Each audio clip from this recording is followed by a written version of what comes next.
So our session today is looking at improving your referral inquiry to admission rate. Growing your census without making the phone ring any more than it already is. And a question would be, why would you spend another dollar on marketing and business development activities if you can't convert what you're already getting? If you think about it from that pure form, why would you do that? It's a good question. So what we're going to learn in this session is how to grow your census without spending another dollar on marketing, one. Why the term NTUC, and I talked about that in my keynote, is a dirty word in my humble opinion. Three, the essential structures and processes needed to build a high-performing intake engine. And then, the art and science of building and, more importantly, working a pending list. So those will be the objectives we'll touch on, and hopefully you'll be able to walk away with a little advanced knowledge and insight and how this may apply to your organization, which would be wonderful. All right, well, first of all, let's say, why bother? You're sitting here and say, why bother? Why is it worth it? Well, here's a little case study. I think I alluded to this when I was doing the keynote, there is 65, this hospice is a 65 ADC hospice. They're receiving about 50 referrals a month, or 306 months when we looked at it. Their conversion rate was about 66%. The gold standard, guys, is 85%. I don't know if anybody's ever heard that number. It's an NHPCO established 85% in a true model is the pinnacle of referral inquiry to admission. And in this case, this example was, I used $150 for math purposes in terms of what the reimbursement was. But you can sort of see what a simple 1% improvement, 2% improvement, 3% improvement would yield. 1%, 3 more patients served, generating that many days of care, generating that much revenue for just 1% improvement. Now, if we all just really thought hard about it, we could make 1% improvement. 2 is looking at, 2% leads to 6, which leads to this amount of revenue. And you can sort of see on the slide, if you were to go all the way up, and if they were to achieve 85%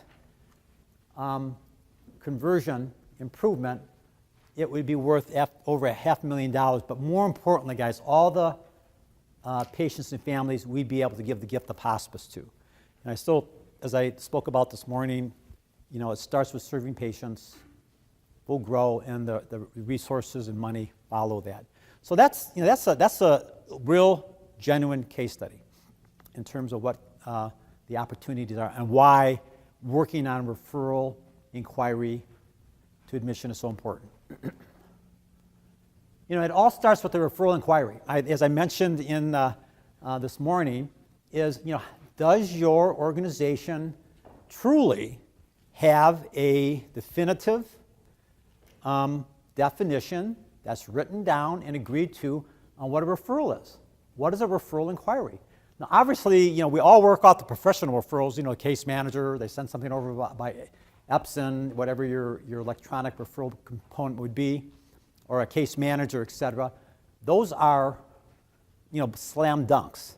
What about all the other stuff? And nowadays you're seeing more educated consumers, at least we are over in our part of the Midwest, in Michigan, self-referring, which is, that's sort of a new phenomenon. I think, hospice and, a lot of work has been done to demystify hospice. And I think that's starting to lead to people and families, maybe it may not be the patient himself, but the family and loved one members are in the process of doing more self-referral. Getting back to what we talked about with social media and the internet this morning is if you have a good internet, if you have a good website, a website can generate a tremendous amount of referral inquiries. Guys, there is I touched on it a little bit this morning. It's called caring.com. Anybody ever hear of caring.com? They redid their webpage. They have now a section for hospice. I don't know if you noticed that or not. Yeah, it goes in there. It was, long-term care, assisted living, home care. I think it's under home care. It's either personal care, skilled, and hospice. But it calls out hospice specifically, which is new on their website. Guys, so the question I'm asking, are you playing there? Are you playing there relative to allowing somebody to find you there? I'm sorry, do you have a question? No. Yeah, guys, if you have any questions, this is a small enough group, we can have an intimate discussion about that. And I talked about the napkin referrals. Guys, there's a huge amount of opportunity for napkin referrals. And I mentioned this morning what a napkin referral was. Let me sort of repeat that. That's basically you're just sort of hanging out somewhere, and somebody starts chatting with you about hospice, and you're able to glean that. Let me give you another example of a napkin referral.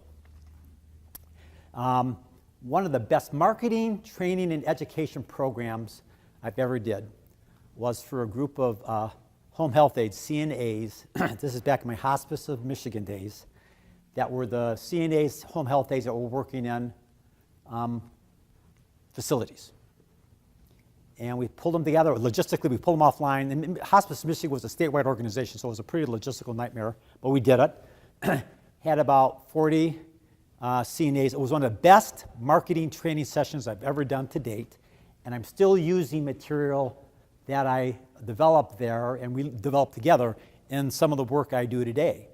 But one of the things we are getting back to the napkin referral is the CNAs, home health aides, were getting inquiries about hospice all the time that were never being recorded. You know, you have the woman, the home health aide is taking care of patient, in bed A, and the patient or resident in bed B, or the family sort of inquires what this is about, and they inquire. They're looking for information, but nothing ever happens. Nothing ever happens. So we were able to help them understand how to help give that inquiry to the office so a contact could be made, et cetera, et cetera. Guys, there's all sorts of ways of expanding. Right now, I would bet you, just based on, I'm saying this affectionately because I was there myself, your top of your funnel's here. Guys, it should be here. It's still a numbers game. You got to touch and kiss a lot of folks to drive the conversion. But it starts with the top. What's your definition of referral? Are you doing much to really generate opportunities for people to touch your organization in these fashions? Give you an example. One of my intake folks started doing this at the end of the day. Getting back to my experience in Southern California, Alan, who's our referral intake coordinator, at the end of every day, he would send out a group text to everybody in the company, and it would say, did you have the opportunity to talk about hospice to anybody today that we should be following up on? We call it, he would sweep the floor, and we call it sweeping. So at the end of the day, he would do that, and it was amazing how many people, I spoke to somebody at 10 o'clock about X, Y, and Z, and it may have been a napkin type referral, but the day goes on. 10 o'clock is like a light years away from 5 o'clock when the shop closes, and you forget about it.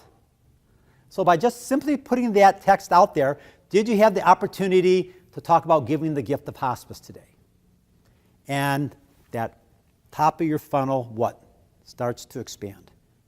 That's the first most important part of a referral inquiry to admission process. And we're doing this, guys, all without spending any more additional dollars on marketing, promotion, or what have you.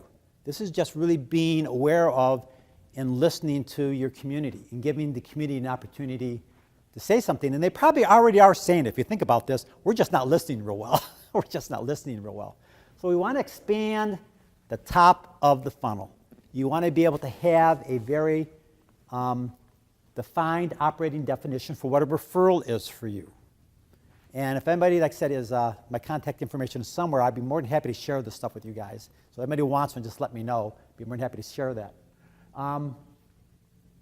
Now, if you get a referral, guys, this is do you guys in Nebraska, I can't remember when I was working with Fremont, use the term NTUC? Yeah. Okay, not taken under care. Here is this is Kirk Kazanowski. I sort of stole it from Polly Ringwell a little bit. We talked about this, but here's my only 4 reasons you NTUC a patient. 1, the referral dies before we get to them, which is a sin. And a lot of times that could be a function of just, we're getting the referral when the patient's modeling and they die, or it could be we took 2 days to get there. Depends on, you guys can sort of figure that out based on looking at your data. The referral lives outside of our service area. Okay, there's not much we can do there except be a good hospice professional and liaison and refer them to a hospice that may be in that community. You know, the referral has no payer source, and it's an administrative decision not to admit the patient. Okay. The fourth reason would be is the referral source physically threatened to kill you or do bodily harm if you followed up with them. You don't want to put your staff in danger. Folks, those are the only 4 reasons in Kirk Kazanowski's world you NTUC a patient. Everything else, and I mean everything else, goes on to a pending list. And we're going to spend some time talking about that. So our operating definition in the organizations that I ran as executive and the organizations that Greg and I consult with and they choose to move down this path, that's the first thing we agree upon. And we have dialogue, and there's a lot of, depends on the organization, what's going on. But we spent a lot of dialogue on understanding and coming to agreement on this. Because everything else, if it's not admitted within 24 hours, goes on a pending list. How do you guys feel about that?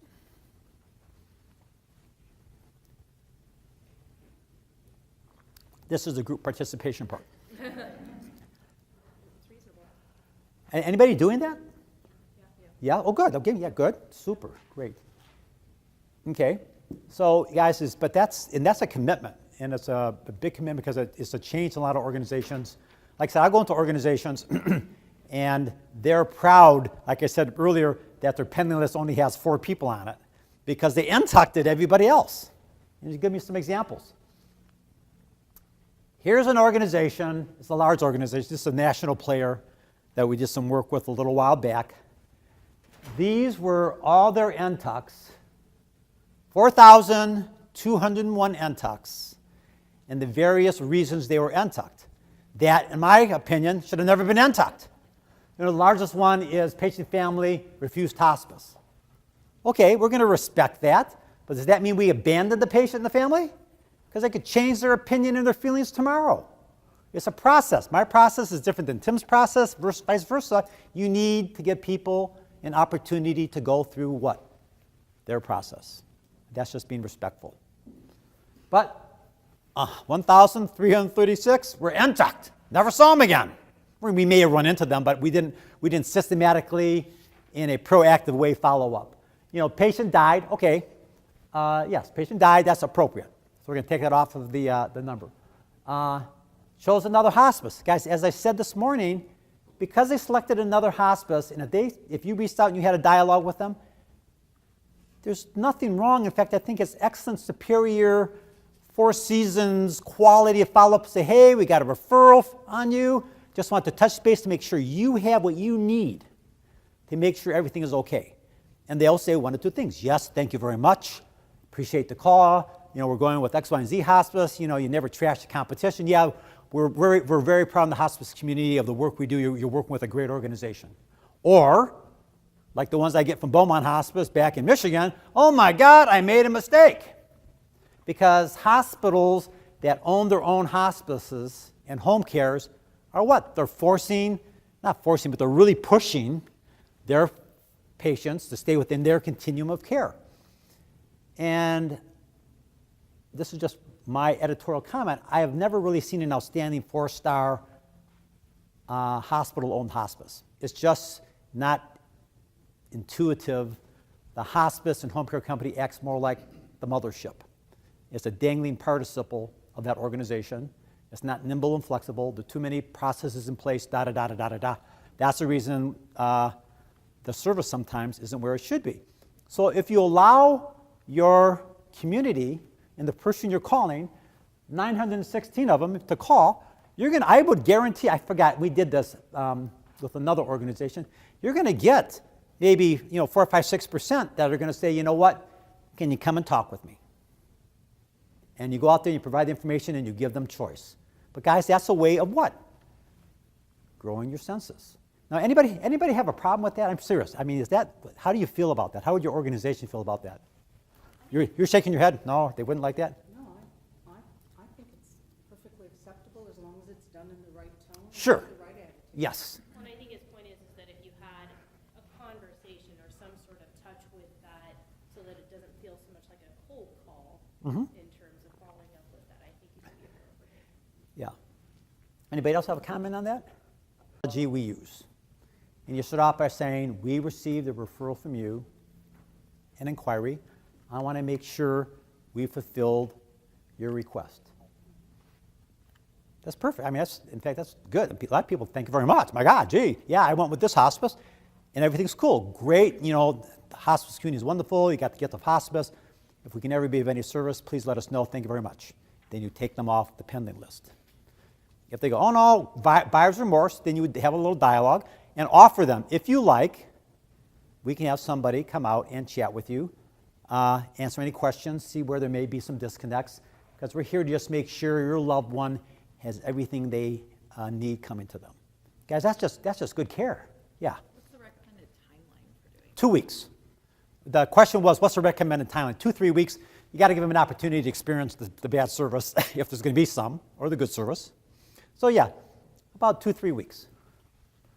Because guys, most service failures happen within the first 24 hours, 48 hours, and one of the things that I did, just off the topic, there again was with Hospice Care of the West, we did, getting back to developing our culture of growth, we developed a strategy called our first 24-hour strategy.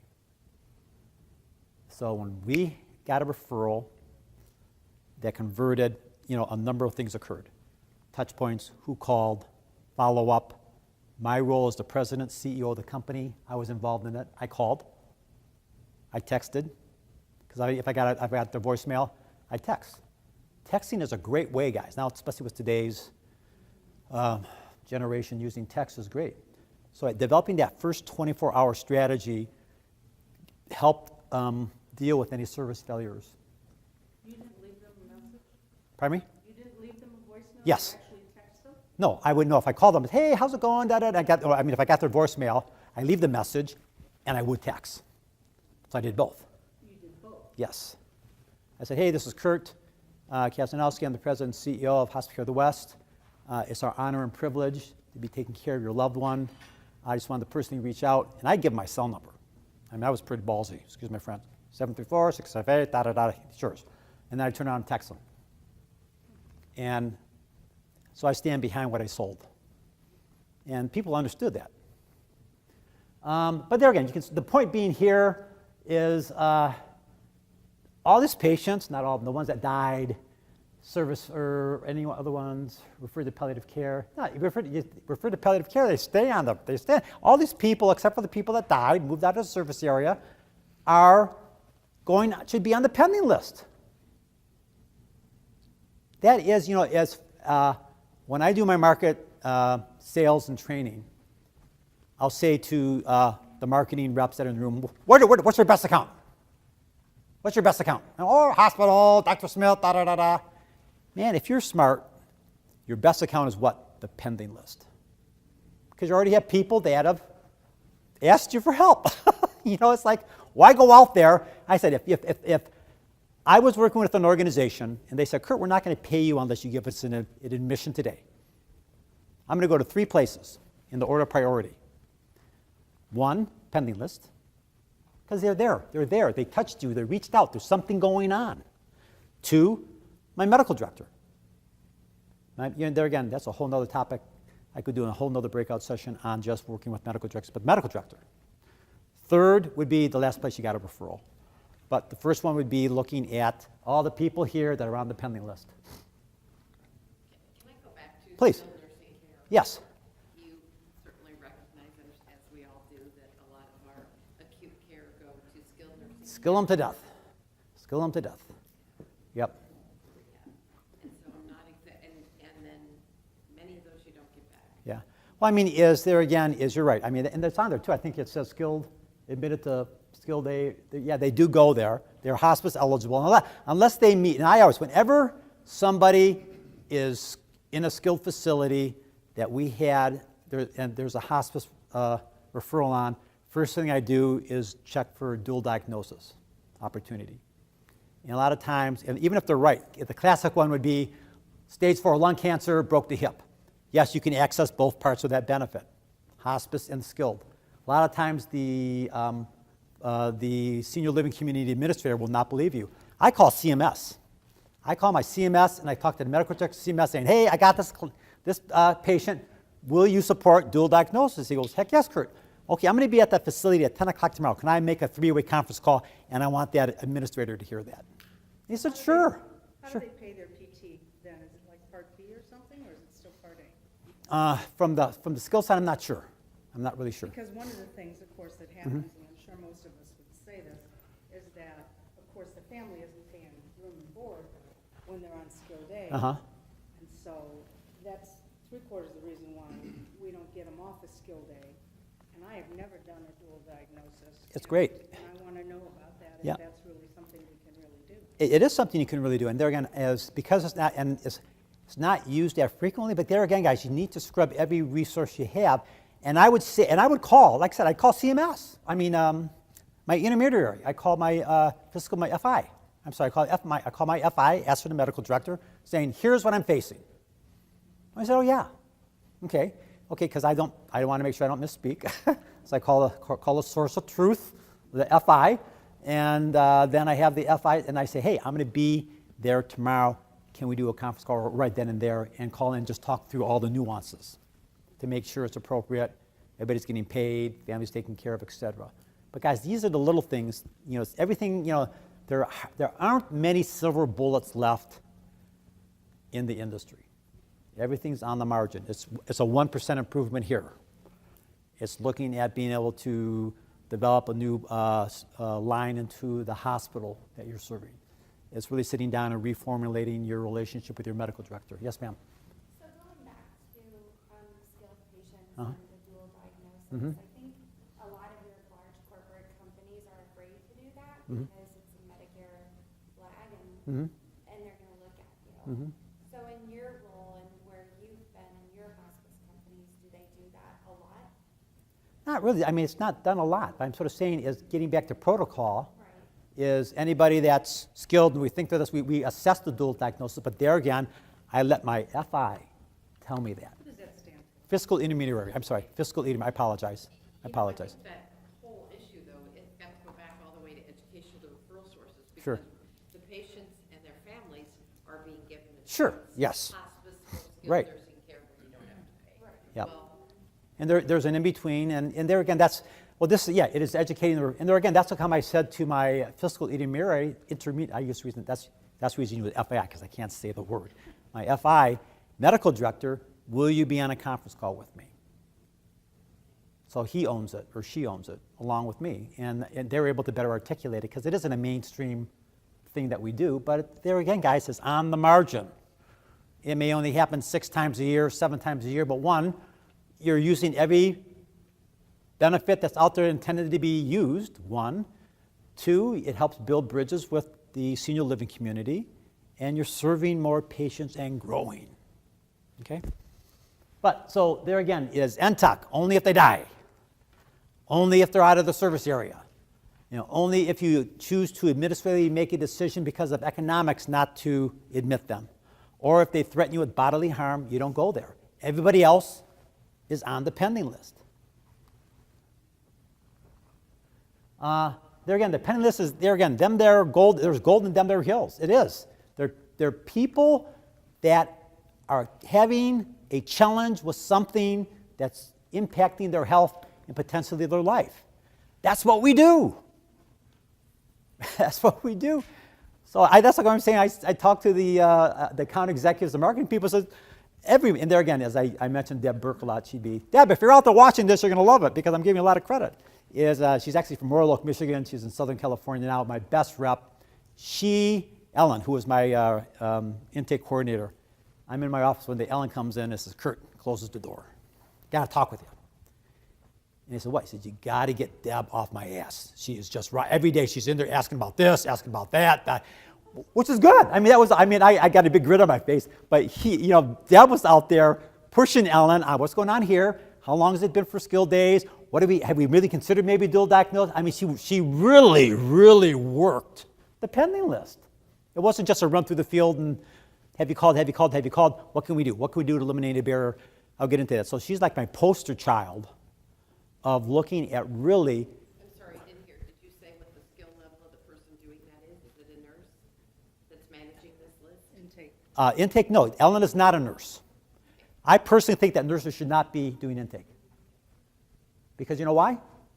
I can say this as I'm a nurse. Why? You know why? Yeah. Why? They're too clinical and emotionally attached, and I think that a non-clinical person would be more gung-ho to get them on. Part right, but the direction is right, is guys, when a person's making a call, or you're handling an intake call, what's the number one objective of that call? To set a visit. Set a visit. Well, you got the referral. I mean, they're there. You want to set a visit. Your ability to convert increases 50%, if not more, with getting a visit set. So here's why nurses are not good at doing that.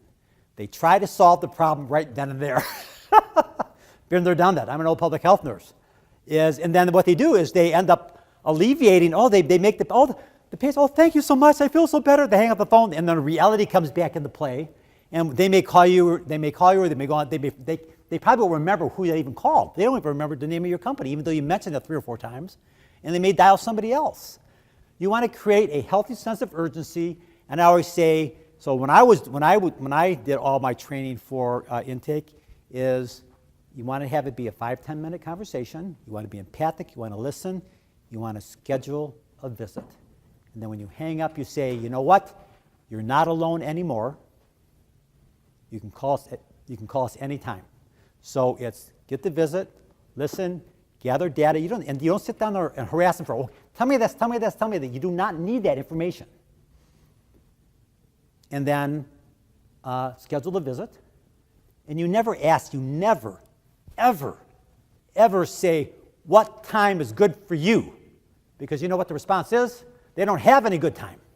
They're stressed out. You say, would tomorrow at 2 or 4 be good? And they'll say, well, can you make it 2:30? Yeah.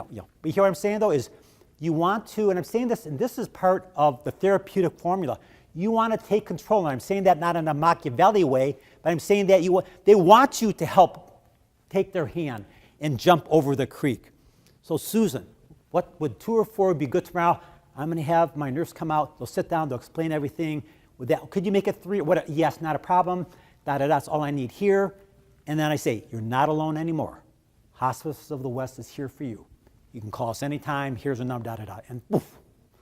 And then and I try to set up for that day. If it's a morning call, it's that afternoon. If it's an afternoon, it's the next morning. Because first, the bedside wins. And guys, you're alleviating pain. Pain is not only physical, it's emotional.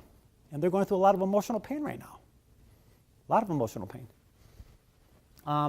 So the point with this is you may have a hospital that says we're putting them in our palliative care program. It could be somebody that's coming off of their skilled days, and the home care company, they have a bridge program in place. I mean, there's so many different discussions around that. The point being is if they're in a palliative care program, then no matter what the definition is, they're part of our pending list, and we meet them where they're at, find out exactly what the palliative care program is made up of, et cetera, and go from there. At Seasons Hospice, they have one of the more well-defined palliative care programs, and their location in Chicago has about 250 people on it, and it's people that, because you have to have, their physician, they set up an organization that's physician-driven by their medical director. He's the president of this physician group. They do all of the care. It's basically an outpatient visit. They basically break even on it because the major cost in any palliative care program is the cost of the doctor. So what they would do is have Dr. Natrajan in the morning seeing patients in the IPU. Then in the afternoon doing palliative care, and it covers his cost. But they keep these patients well taken care of. They provide the support services, and they get a high conversion to what? Then hospice. So that's the reason they do that. We could have a whole nother discussion on palliative care. But palliative care, if they say palliative care, that's not a reason to take them off the pending list. Okay. Questions, thoughts? I think what Yeah. we're seeing, especially in the Lincoln market, is a lot of patients from our hospitals going into palliative care. But I think what the hospital's main goal is to cut costs on that patient because they're seeing more of them as requires. Yep. It depends on what they, because I've done a lot, guys. There again is, we'll spend a little time because I know it's a topic here, and I can run through this stuff, is if I'm a hospice organization, my hospice, I'm out there talking with the CEO of the hospital, how can we work together on delivering? That's what I do. I can hire your doc to be my doc to provide that care. I can whatever, what do you want to do here? So there's 101 ways to sort of slice that pie to create a palliative care program that you're going to benefit from in terms of the conversion to hospice. Now, when they put a reimbursement mechanism in place, and I know there'll be a lot of talk about that, then the world will change. But till then, we want to be able to, like I said, Seasons does it very well because the major cost is the cost of the doc. So how they do it, I'm being very honest, is they have the doc in the morning doing GIP, IPU visits, getting reimbursed for that. Decent amount of money. And then in the afternoon doing palliative care visits, et cetera, smaller amount of money, but in the aggregate for the day, they cover that nut and make some, and they provide a good service. That makes sense. Did I answer your question? Sort of? Yeah, I know. It's like I said. We're a little different because we're a smaller state. Yeah, like I said, it varies all over the country. It really does. Like so, this could be just strictly a palliative care model discussion. I'm working with Hospice in New Mexico right now, and there are 3 physicians that are associated with the hospice are board-certified palliative care. Can you imagine that? New Mexico, Albuquerque, New Mexico, 3 docs working together, palliative care docs. I get, oh my God, gee. And they have a home visit program, and it's a palliative care home visit program. That's great. Yeah, it is great. Perfect. So pending list. The larger the pending list, the better, guys. They're getting back to like a lot of I'm so proud my pending list only got 4 people on it. No, I want to see it. If your census is 40 to 50, your pending list should at least be 40 or 50. And the larger, the more you widen that funnel, clarify your operating definition around what a referral is, it'll become larger. And guys, it's still a numbers game. Some of those people, especially the ones that are, and we keep them on for 90 days. And what we do is we put them on there for a 90-day period. So if somebody went on today, whatever today is, March the 14th, you count 90 days, you do this all in a spreadsheet or system. On the 91st day, that person comes off the hard pending list and onto a softer list. Where we give it 90 days based on, I don't know why. I think we did it because that's what skill days were. I think it was skill days is a 90-day period. And we felt that was a good chance for us to really do our work, to really go in there, understand the issues, and eliminate the barriers. Every person that's on the pending list next to it, and there's several ways to create the actual spreadsheet or program system. Kurt Kazanowski, pending. The next thing is, what's the barrier? If you cannot articulate what the barrier is, you're never going to blow through it. It's hard to blow through gas. Is it because he doesn't want it? Is it because he's not eligible at this time? You need to identify specific, and I'll give you the categorizations that we put them into to identify where they sort of fall into what buckets, because depending upon the bucket they fall into relative to the barrier is going to determine what the countermeasure is. For example, sort of jumping ahead but trying to be mindful of time, is if there is a person on the pending list and the barrier has anything to do with the doctor, anything, the automatic countermeasure is our medical director picks up the phone and calls that doctor. That's what I mentioned this morning about how we underutilize our physicians. You're going, you want our doctor to do that? Hell yes. Excuse me. If the barrier is aggressive treatment, whatever the heck that is, our medical automatic countermeasure is our doctor calls that doctor. One, it's the referring the doc that he's calling. It's, hey, I'm the medical director. Sort of ruffles up his feathers in a nice way that he's getting a call from our medical director. He says, I understand that Kurt wants a brain. We got a referral on Kurt, and we're looking at hospital services, but he wants a brain transplant. And the referring doc will go, hey, I'm just trying to work with the family. That's what they want. And, really, and because now that doc will never tell you that. Only docs can talk to docs. That's the reason you have your medical director do it. And then our medical director will go, hey, we can do this. And he'll go, really? And we can do this also. I didn't know that. And 85% of the time, they'll resolve the issue themselves. And it helps the doc that's referring the patient sit down with the family and give them another alternative. It's a beautiful thing. But you got to have your docs dialed on in to help you there. Those are automatic countermeasures for anything that's on the pending list for physician barrier. We're waiting for this, we're waiting for that, having to do with the doctor or aggressive treatment. Our docs automatically call. It's not negotiable. And it's great marketing. It's a twofer. And that's, sort of working the pending. Let's blow through this here a little bit. Organizing your pending list. All pendings on for 90 days. Here's where they are categorized. Patient family issues. We're waiting for the two sisters to finish duking it out over who the POA is going to be. How many times have I heard that and experienced that? I'm down in Orlando, and I get in the middle of a fight I'm serious. I would just randomly make some visits. I love being in the field. I'm an old public health nurse. I hate to sit in the office. To me, marketing is a contact sport. I love being out there. And I took it to the nth degree, and there's these two sisters literally getting in a fight over throwing fists. And I'm trying to break it on up, and I'm going, well, they were big ladies too. So I'm a timid guy here. We were able to deal with that. But that's an issue. That would be an example of a patient family physician issue. Is waiting for records. Doctor doesn't believe in hospice. Whatever it could be. Not eligible. And so we want to make sure. And I always ask if a person when I start working with organizations, first thing I say is, do we know if they meet CMS guidelines?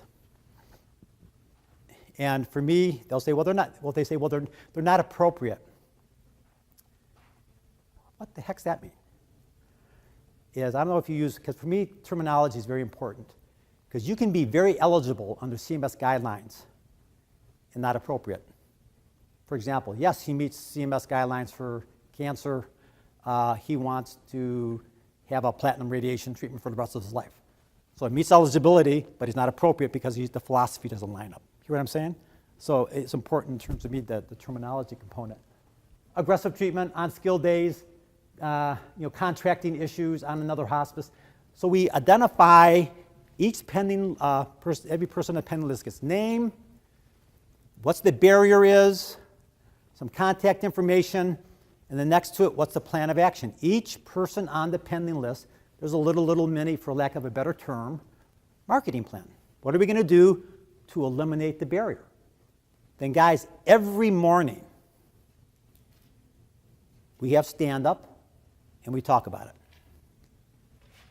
Not once a week, not when we feel like it, every freaking morning. Now, a lot of them you run through because nothing changes in 24 hours. But guys, it's the rigor and the cadence of getting disciplined.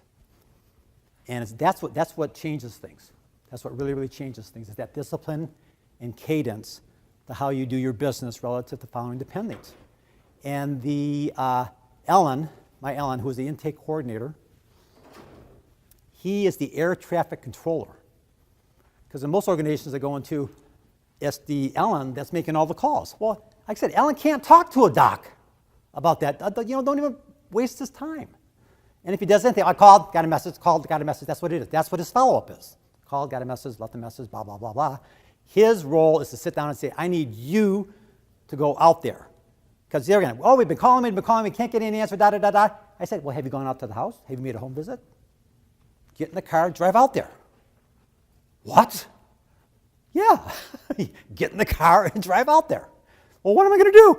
You politely knock on the door. When they answer, so we've been trying to call you, we're concerned, but take with you a little letter, because if they're not home, you can at least leave that in the mailbox. Hey, concerned about you, stop by, call. Guys, that for me, that's the most creative part of this job, and I love it, is thinking outside the box to eliminate the barriers. Because I guarantee most of your shops right now are doing a lot of calling and leaving a lot of messages. I guarantee it. Or faxes, or yeah, whatever. And that's just not going to cut it. One of my infamous, and this is, I actually did this right after I got back from Four Seasons, my Four Seasons experience. So we got a call from a family in Grosse Pointe, Michigan, which is big auto country money, very, very prominent. Grandmother was in Naples, was dying, met eligibility, wanted to come home to die. Long and short of it, couldn't travel on commercial airlines. And this was made to my attention. So guess what I did? I called up Oakland Airport, which is now the Detroit Metro Airport. I called Oakland Airport. I said, how much does it cost to rent a jet, to fly down, and for, I figured it'd take me half a day. And I can't remember, but I was shockingly, it was not that much. I was shocked. So I did this without my CEO's permission, which thank God the story works out great though, but so I just did it. And then John Finn, who was our medical director, said, John, I'm sending you down. And then Kevin, who was one of our admission nurses, I said, Kevin and Dr. Finn down on the jet. They go down there, they pick up the patient, bring the patient back. Dottie Diarmo, who was the CEO, didn't hear. I think she was out of town. That's the reason I sort of did that. But they come back, admit the patient gets wonderful care, passes away a month later. Great. I mean, I was like a cult hero because I did this. But you know what? Getting back to creating a culture of growth, it sets a standard. No patient left behind. No barrier is too big. Now here's where the story ends nicely. 3 months later, we get a check for $1 million donation from this company. Yeah. And we did something, I forgot exactly what we did with it. Cool story. True story, cool story. But it gets back to the thinking of, as you attack the pending list, because the barrier there was, can't get her back. Everybody's there, can't get her back. Well, let's go get her. What's it going to take to go get her? That's what we're here to do. Working the pending list is there again. We talked about each pending has a note identifying the specific barrier. That's the most important thing. When I start working with groups, either Greg and I will call in for the stand-up, and we'll say, okay, you need patient barrier. You got to you say the barrier is. Please, you need to have your organization, your intake person say, the barrier is. You need to make it palpable. The harder and more palpable it is, the easier it is to figure out a countermeasure to blow through it. As opposed to, well, they're just not, it's fuzzy and you continue to go nowhere with that. So you need to make it really palpable. And then, commit to the conversion and the collective wisdom. I talked about that a little bit this morning. Creating that culture of growth is engaging everybody, because everybody in the organization, from the CEO down to a volunteer, is a resource for us to use to blow through a barrier. And you need to think about it that way. So the air traffic controller needs to say, I need the CEO to do this.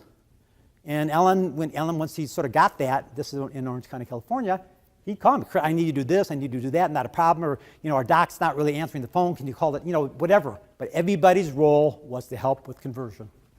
And then, we did the daily stand-up, leadership supported, and then we brainstorm creative solutions. We would sit down and say, guys, what's it going to take to blow through this barrier? And that was a fun part of the job for me. And I said, then we measure and analyze. We do a 90-day rolling conversion report.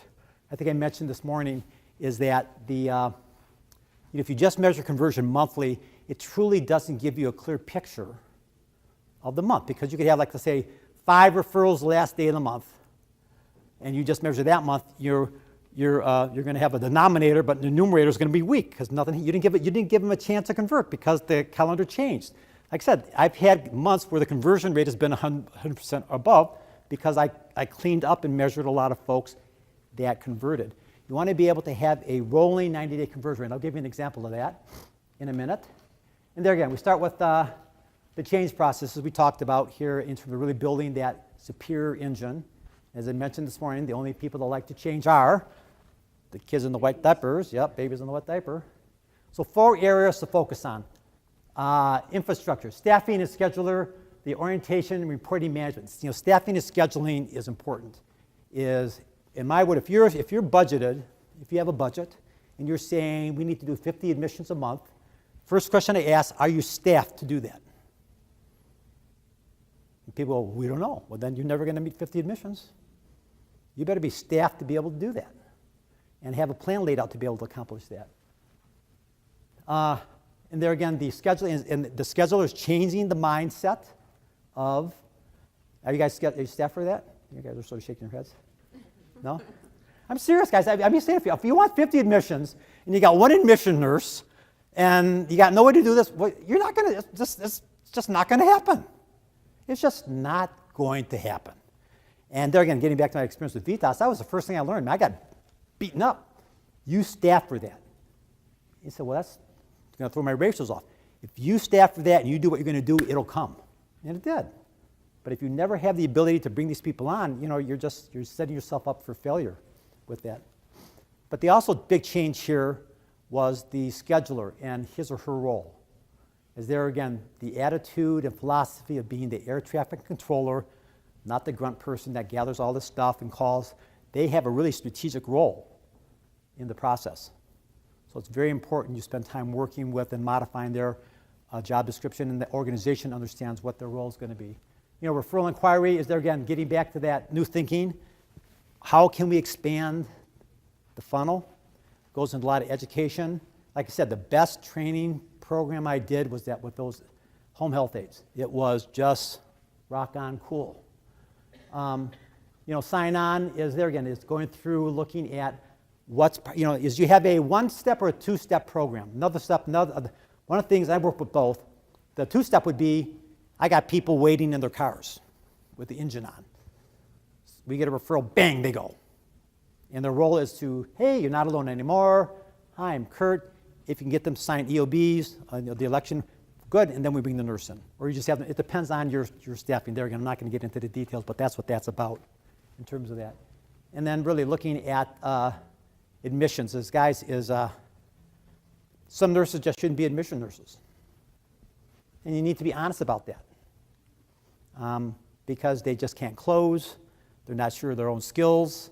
Do you have a mechanism in place that, my admission nurses could never make a call one way or the other on eligibility.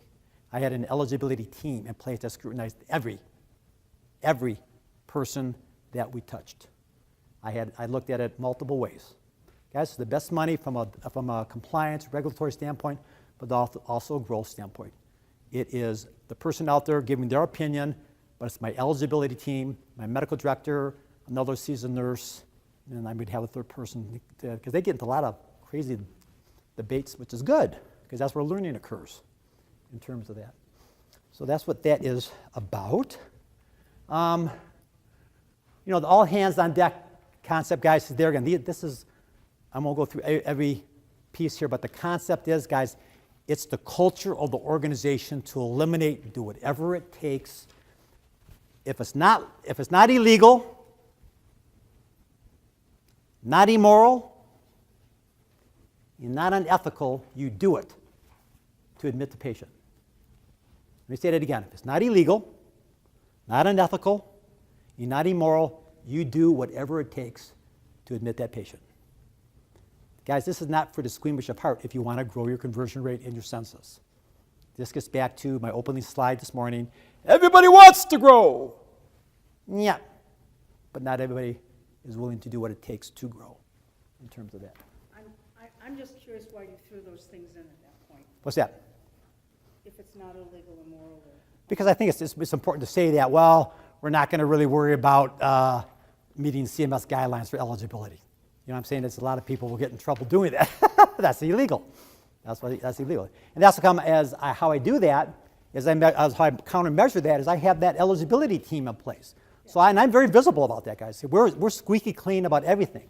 That's the first thing from a cultural perspective. So the organization, the board, the investors, whatever type of organization you are, know that you're squeaky clean, but you're putting on a major emphasis to serve more people and grow the right way.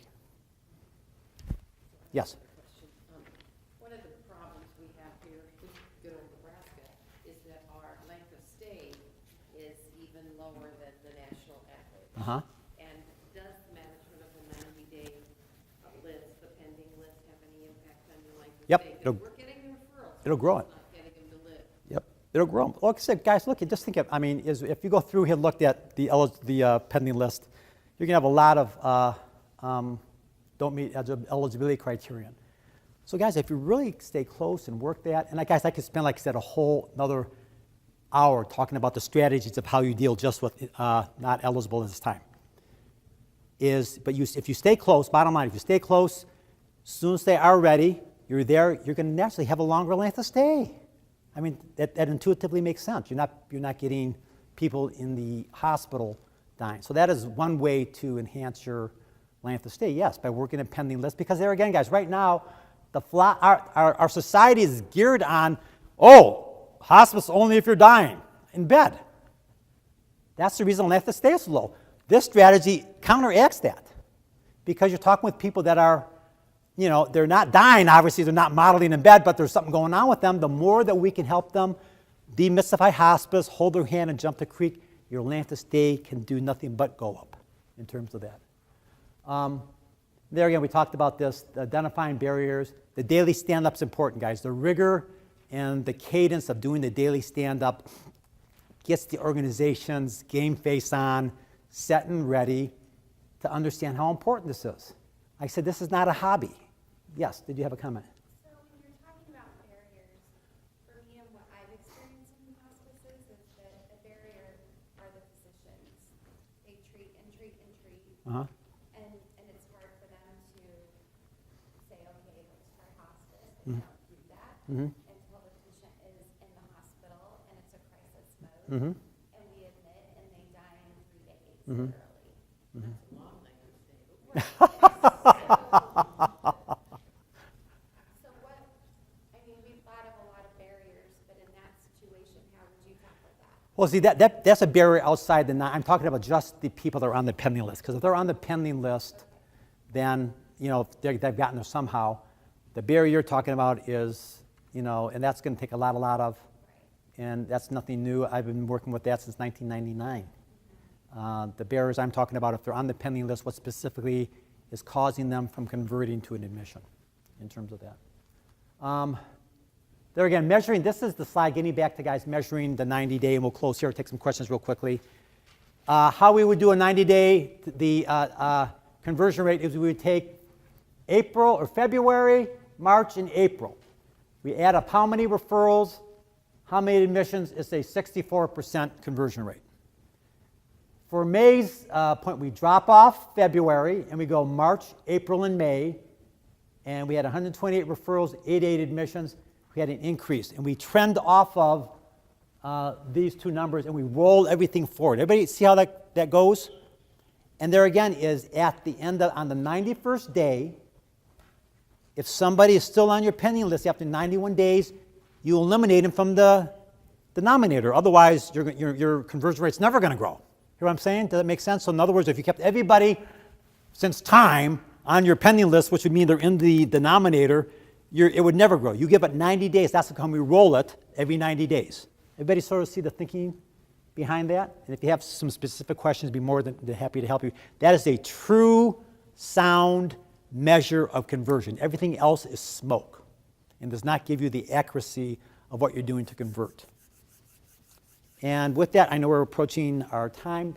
Any Keep track of those people that are over 90 days? Yes, we put them on a softer list in terms of that.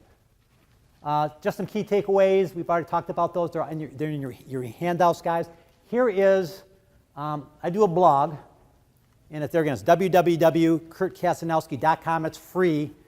These are two write-ups I did on the referral inquiry to admission piece, and it summarizes and highlights a lot of things we spoke about here for your reference if you're interested. If you just go to your website, then it would offer these, is there a category where you? Well, you have to hunt around for them, but they're not too hard to find. Any questions? There again, guys, this is a great strategy.